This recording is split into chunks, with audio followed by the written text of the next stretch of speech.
Hello everyone and welcome back to the channel. Today I will be doing a Go Battle League tutorial. This video will basically be giving you my top tips on how to win in the Go Battle League.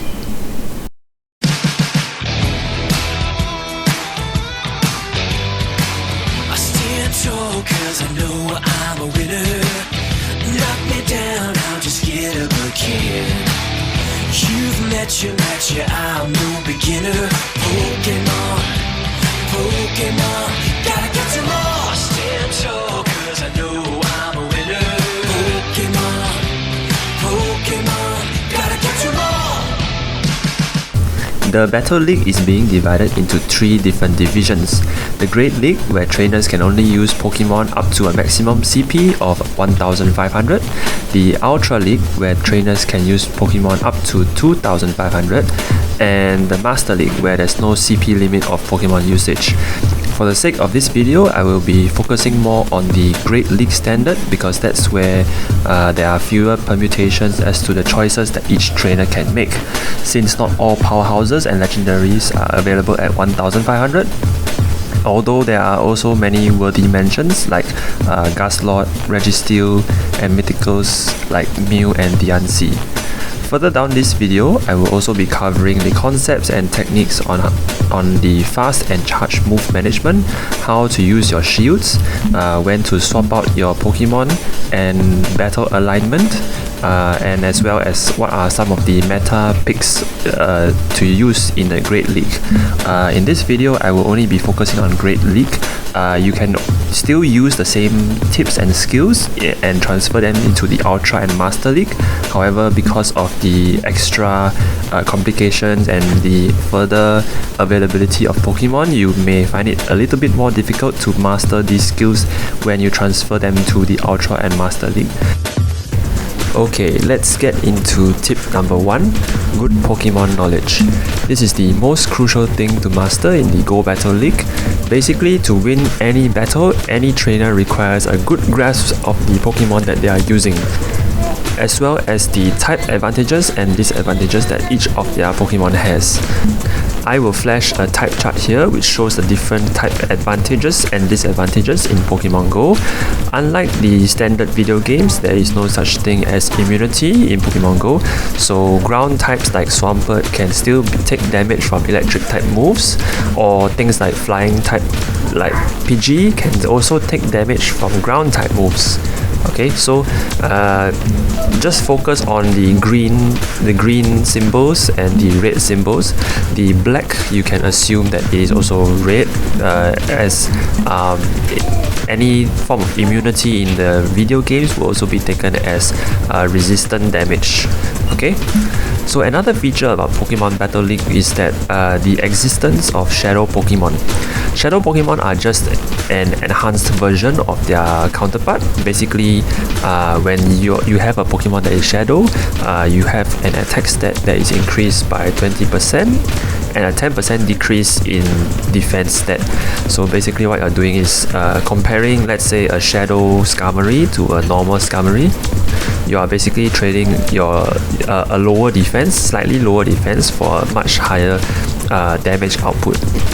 Shadow Pokemon can basically be found from the Team Rocket Go battles. If you meet any Pokestops with Team Rocket, or like the 3 Team Rocket leaders, or even Giovanni, you can catch a Shadow Pokemon, and then you can get it up to close to 1500 CP, and then these few Shadow Pokemon will be a very good advantage for you in the Go Battle League.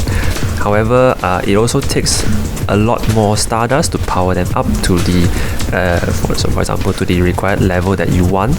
So sometimes some Shadow Pokemon may be worth powering up, some are not. One example is, for example, Shadow Gligar.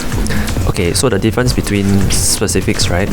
Shadow Gligar and Gligar is that for the normal Gligar, it can take one of the moves called Icy Wind, which is an ice type. So ice type is basically 4 times damage to Gligar, but Icy Wind is actually quite a weak move. If you use Icy Wind on a Shadow Gligar without a shield, then Shadow Gligar would probably be knocked out from that one move itself. But because it is a low damaging move, right? If you have a normal Gligar, it can actually resist Icy Wind.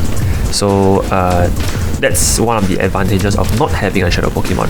Okay, so another thing about Pokemon knowledge is the combination of movesets that is available to each Pokemon that can be used.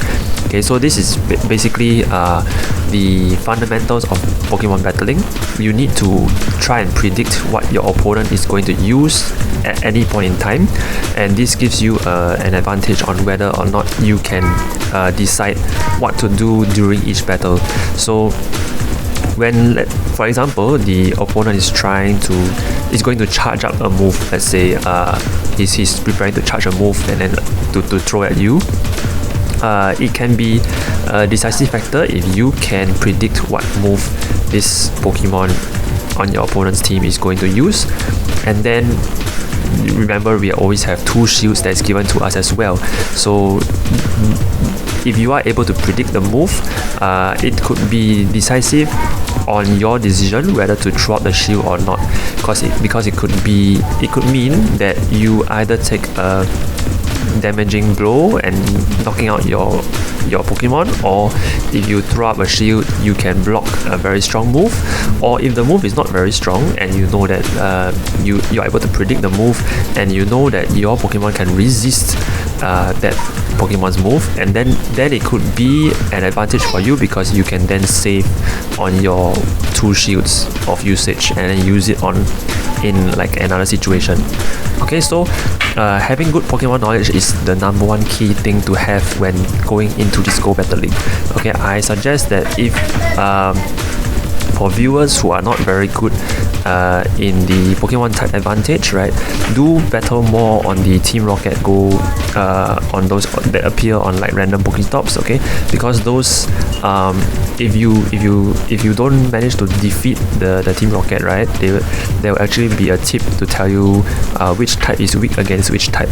Or you can just basically look at a type chart and then try to memorize the simple types, and then move on. Start with like 1 or 2 typings that you can master, like for example water beats fire, fire beats grass, and then move on to further types. Okay, because there's actually quite a lot of types in Pokemon Go, but to master every single type is quite hard. So it takes a bit of time to master the type advantage and disadvantage. Tip number 2, choosing of your team. Okay, why is this so important? Basically, it's very important to have a team of 3 Pokemon that is well-rounded, well-covered. What this means is that you need to have a team that is that each Pokemon is covering each other's weaknesses. Okay, and you need to have a well variety of types so that you can counter your opponent's team as well. Okay, so let's talk about I'm going to give you some examples, and then I'm going to tell you why some teams are good and bad. Okay, take into account first of all that each Pokemon can have 2 different types, which means that they can have 2 different choices of charge moves. Okay, charge move is basically the move that you need to swipe and charge and then eventually throw out as a very damaging or very fast move. Okay, so let's give you an example. Okay, I'm gonna build a team in my Great Battle League, let's say.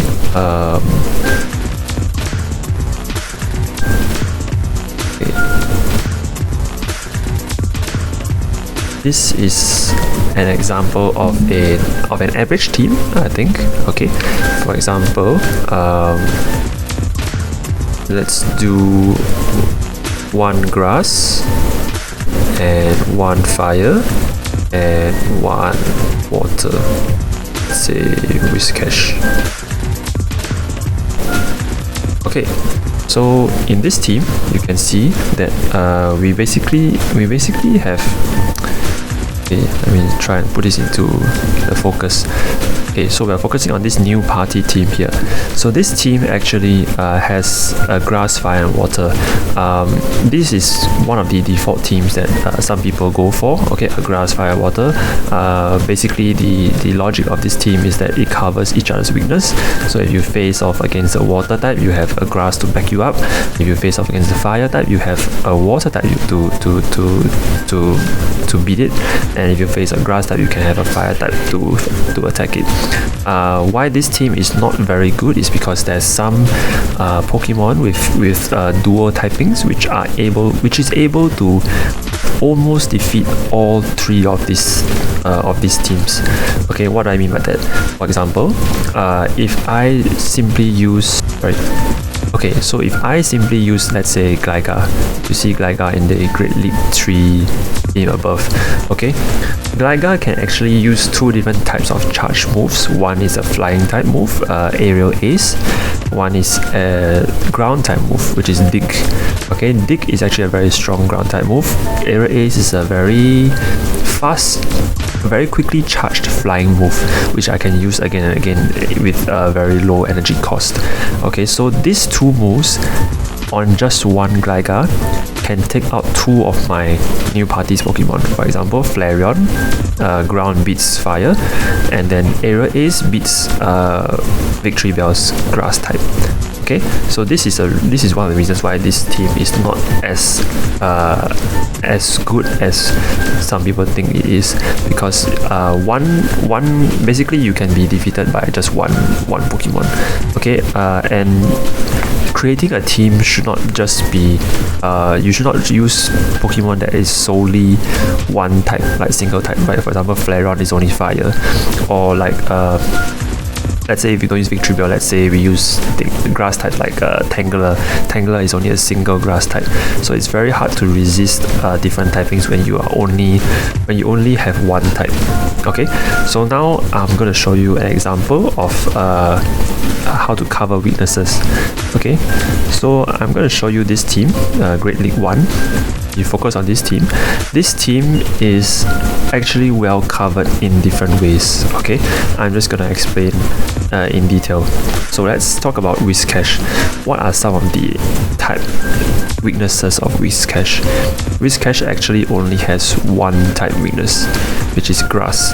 But in this case, grass beats it 4 times, because grass is good against ground, grass is also good against water. So grass is too effective on Whiscash. Okay, but the good thing is Whiscash is doesn't have any other weaknesses other than grass. So this is a very good starting point for your starting Pokemon, because whenever you start a battle, you should try and choose a Pokemon that has very low weaknesses to any other types. Reason being that you don't want your chance of your starting Pokemon to be like available to many different weaknesses. Okay, so then that brings your battle chance lower your winning chance lower. However, okay, let's go on to the next one, Skarmory. Okay, Skarmory's weakness is electric. Electric beats the flying type on Skarmory, and the other weakness will be fire. So fire beats the steel type. Okay, so now if you look at just Whiscash and Skarmory alone, you can see that Skarmory actually covers Whiscash's grass type. Grass is actually resisted by flying type, and also steel in a way. So if you see a grass type facing off against your Whiscash, you can just switch to Skarmory, and then this Skarmory basically covers your grass weakness. If you go on the other side, Skarmory is weak against fire and electric. Whiscash is actually resistant against both. Water is resistant against fire, and ground is resistant against electric and fire. So basically these two cover each other's weaknesses, and they make a very good combination. Okay, and now we look at the third Pokemon, let's say Gligar. So Gligar's weakness is actually ice. yeah, ice. I think that's the only weakness that we currently are facing with Gligar. So another example, Gligar is also a very good starting point. You can also start with Gligar. There are not many meta Pokemon that use ice type moves. Okay, so basically what I'm trying to say is you need to have a well-rounded team that covers each other and doesn't expose weaknesses. And your team also needs the ability to be able to swap and counter the opposing Pokemon if, let's say, the Pokemon has like moves that involves using the strength. Sorry, moves that counter your Pokemon. Okay, so again, let me show you another example. So for example, Gligar is weak against ice, right? So ice is resistant by both Whiscash and Skarmory. Skarmory steel type resists the ice type. Whiscash basically is just water and ground, although ice beats ground, but with the water and ice typing together, Whiscash resists ice. And then again, let's go back to electric type, right? Electric type is good against Skarmory. However, Gligar's ground type resists it. Fire type on Skarmory. The fire type is resisted by the ground type on Gligar. And then again, grass type on Whiscash, right? Grass type is being resisted by the flying type on Gligar. And then you can beat grass with the flying type on Gligar. Same thing with the ground. Ground you can beat electric, ground you can beat fire. So this is actually a very well-rounded team. Okay, so this is an example. So in the choosing of your team, right? In the Go Battle League, there are actually very high meta Pokemon. In the Great League, we're talking about Great League right now. Great League is very famous for its flying type. So if you see on my list, actually there is a lot of usage for flying type. Skarmory, Dragonite, Gligar. If you want to look further into my list, there's actually a lot more. For example, Moltres is not one of them. Pidgeot is one of them. Mandibuzz is also a good flying type, flying and dark. Like I said, I have two Skarmory, right? One is a Shadow, one is a normal Skarmory. And then we also have other flying types, like let's say Charizard. Because Charizard, you can also use the fast move Dragon Breath. It does quite a lot of damage, although Charizard is a flying type and a fire type. And then you can combine Dragon and Fire together. So Charizard is basically resistant against things like ground types, grass types.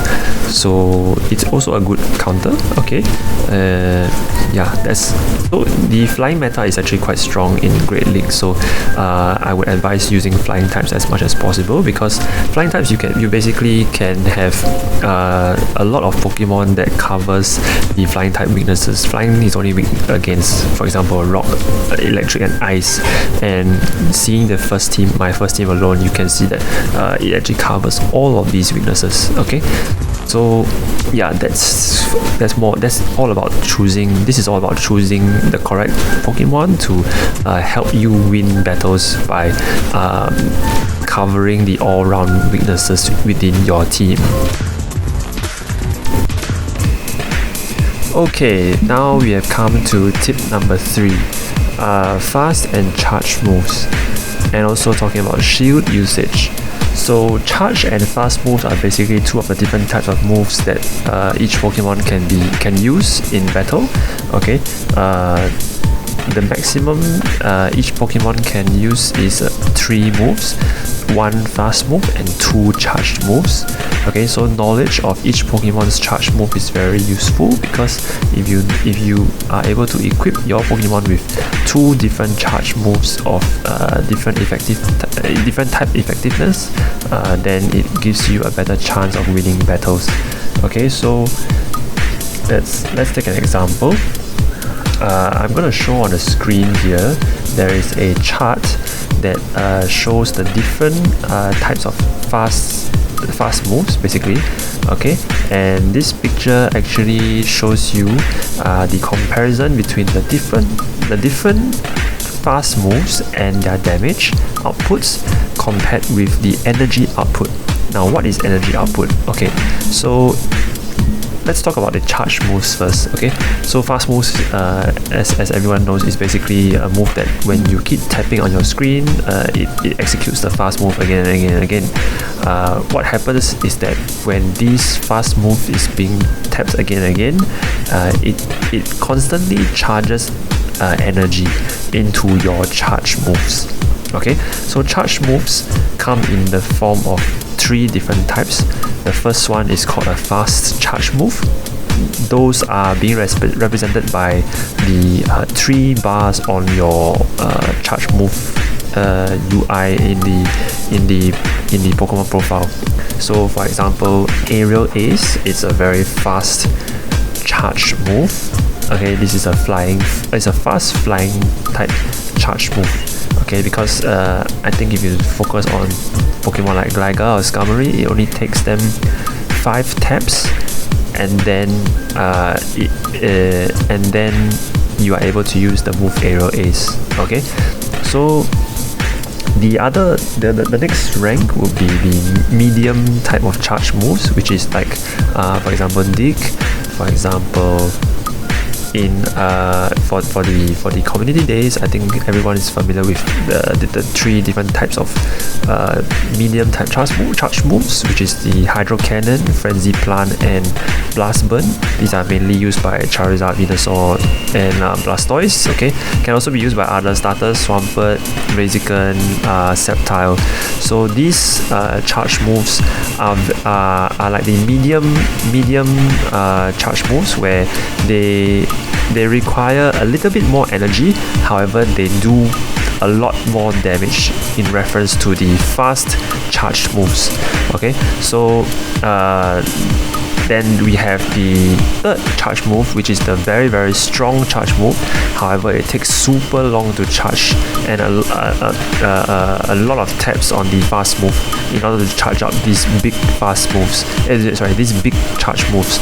For example, Focus Blast on Registeel. For example, Hydro Pump, water type charge move. For example, Zap Cannon is an electric type charge move.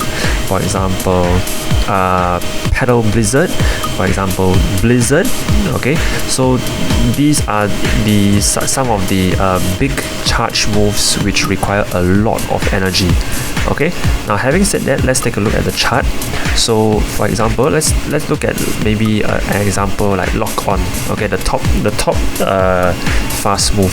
Lock On generates the most energy into any charge move.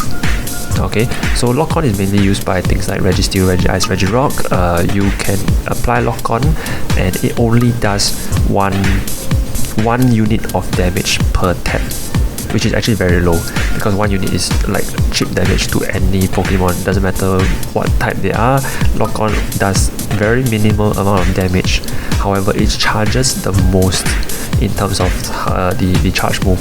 So for things like Registeel, okay, you don't have a lot of fast or medium charge moves. You actually have, your whole roster is basically full of very high energy usage charge moves like Focus Blast, Flash Cannon, Zap Cannon. So these 3 moves, they require a lot of energy, and Lock On basically is the move that will help you attain that energy and release this the charge moves.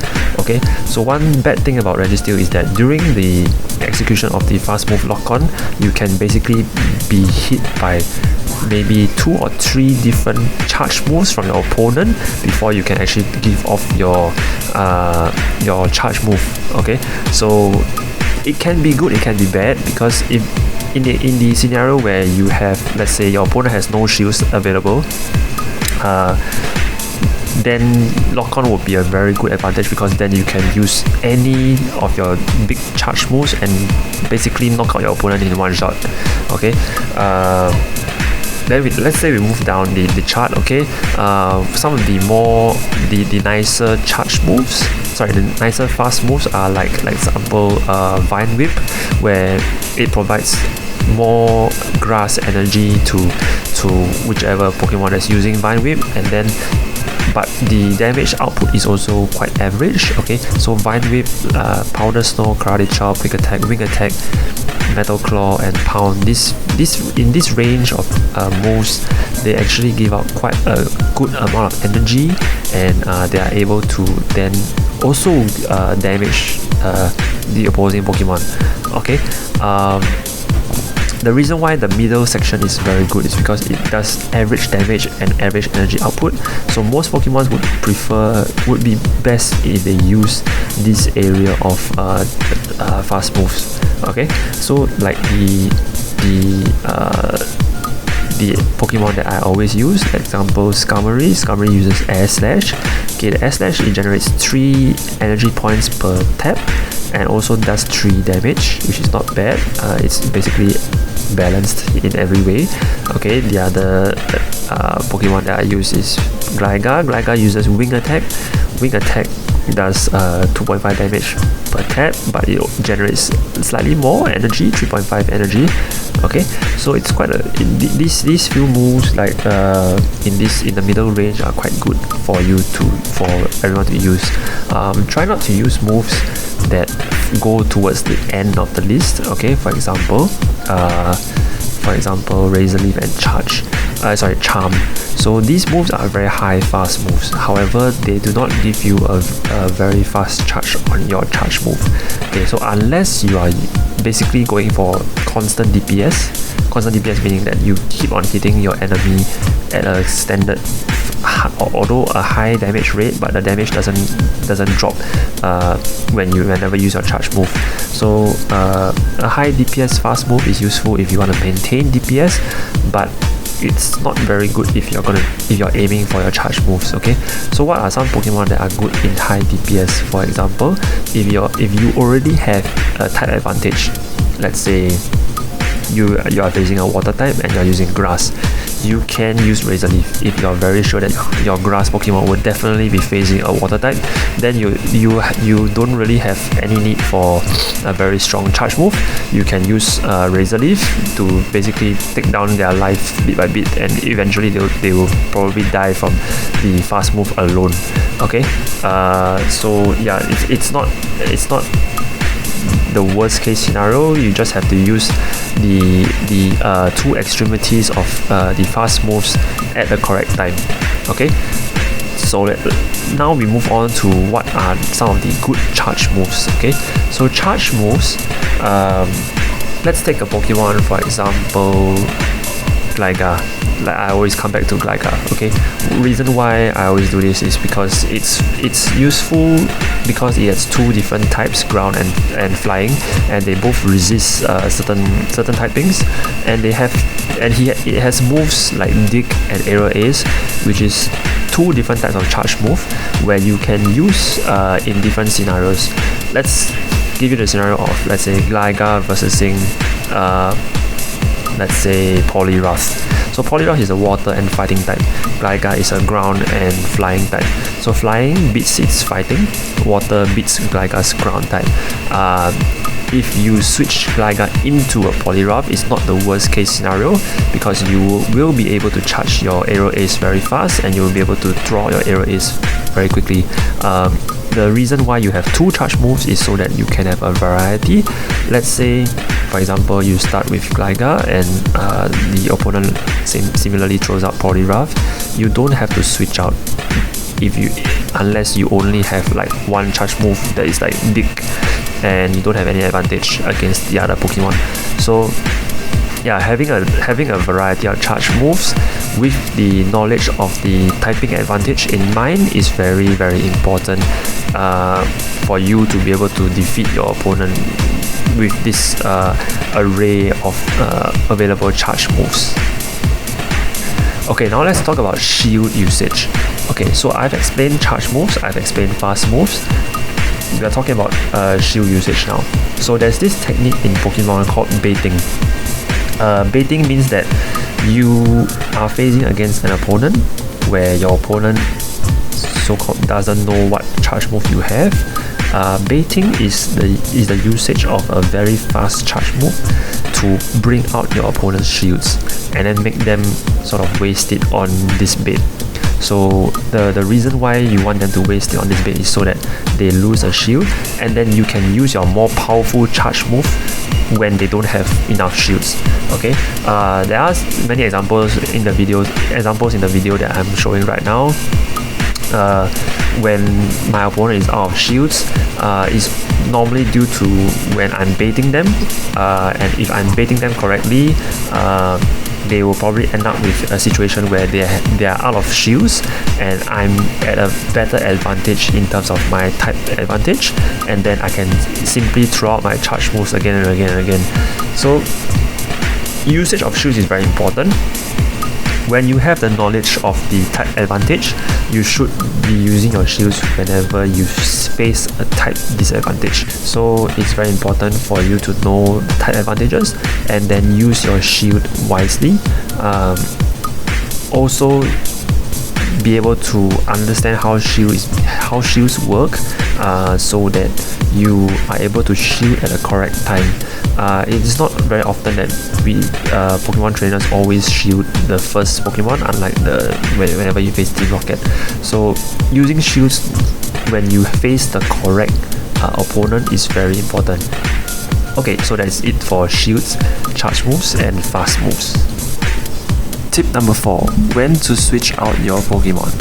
Now, it's very obvious actually when to switch out your Pokemon. As long as you face up against a bad matchup, you need to switch.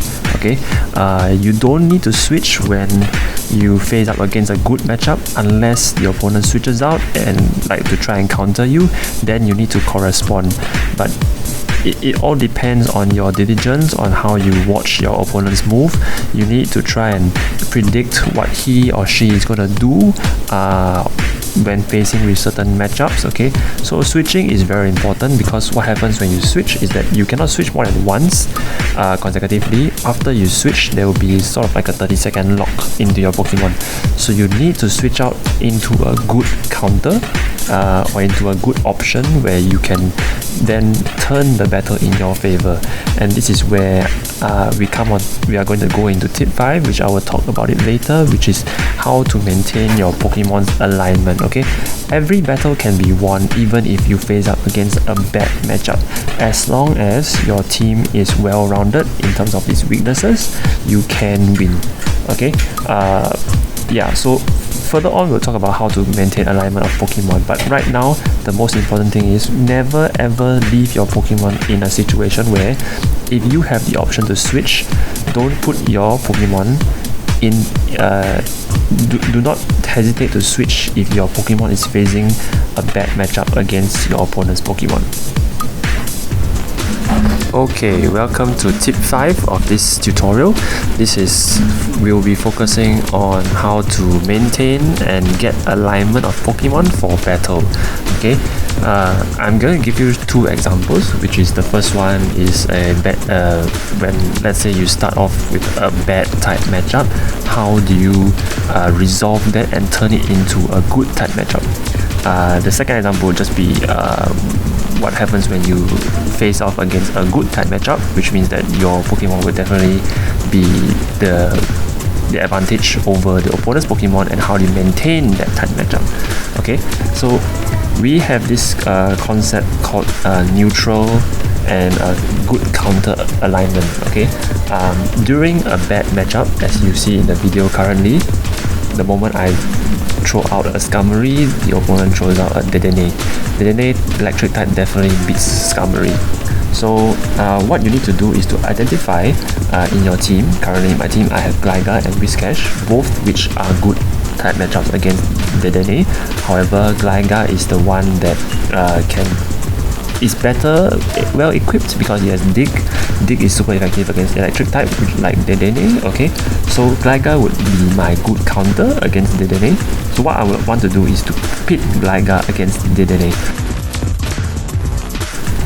Okay, so given this scenario, alright, I switch Whiscash into the battle, and then he switched Annihilate into the battle.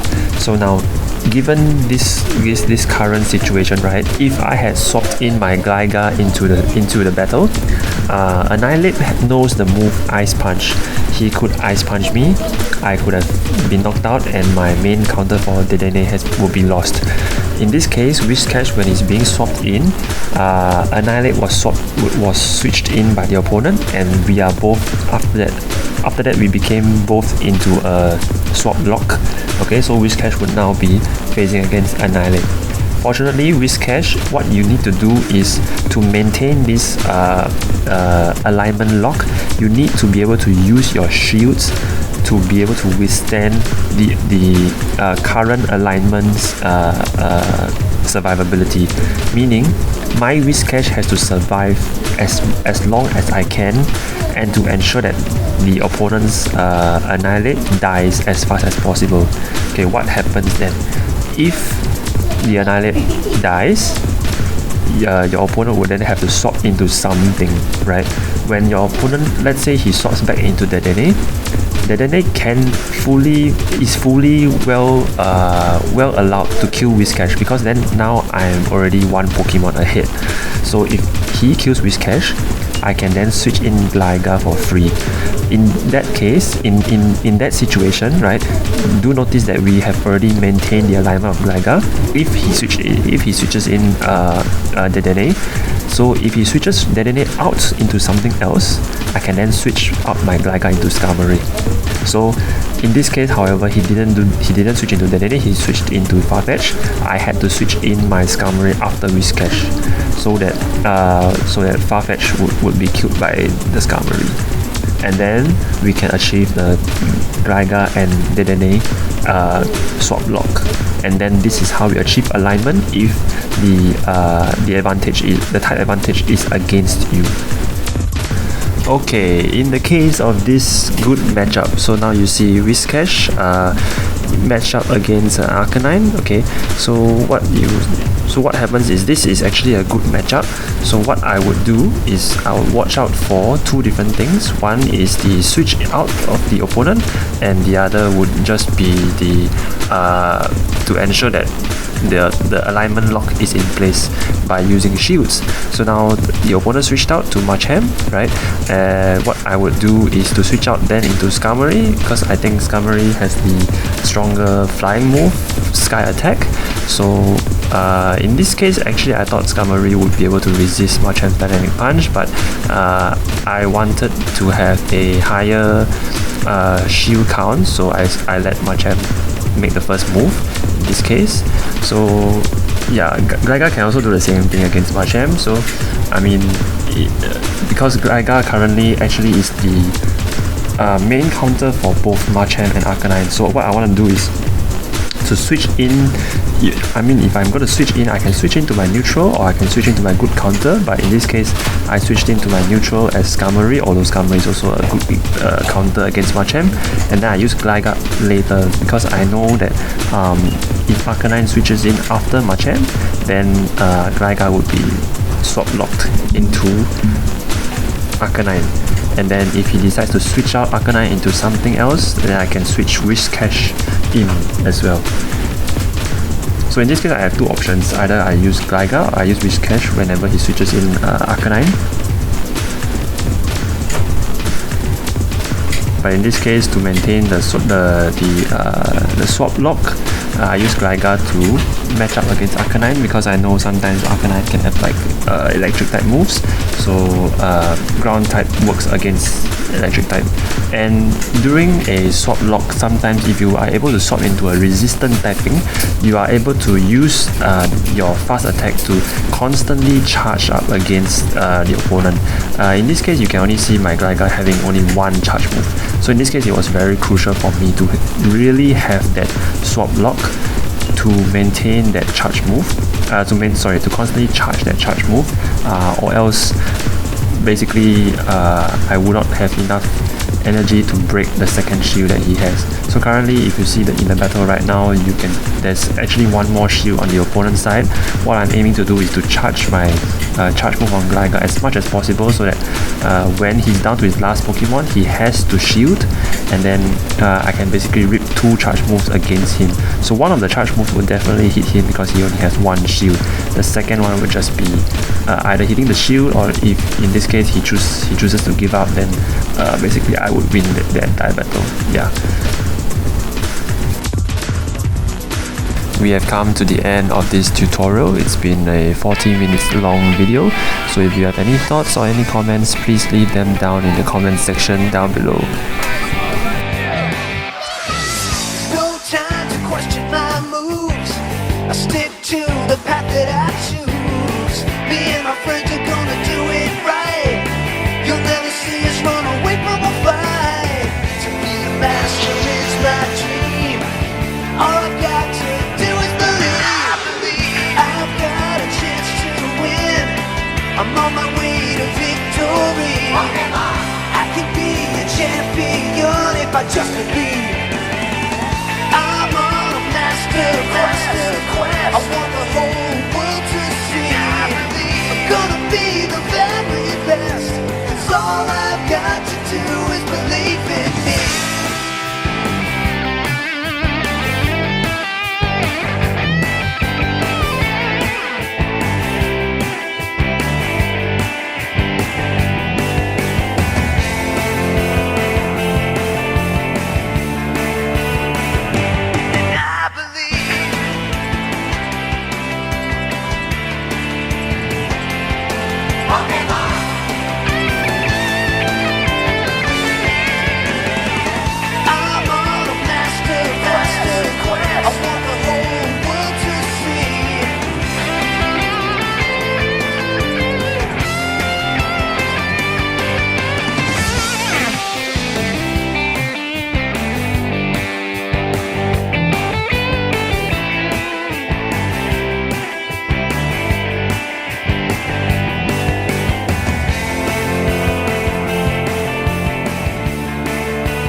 I stick to the path that I choose. Me and my friends are gonna do it right.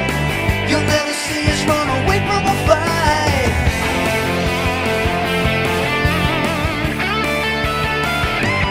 I believe I've got a chance to win.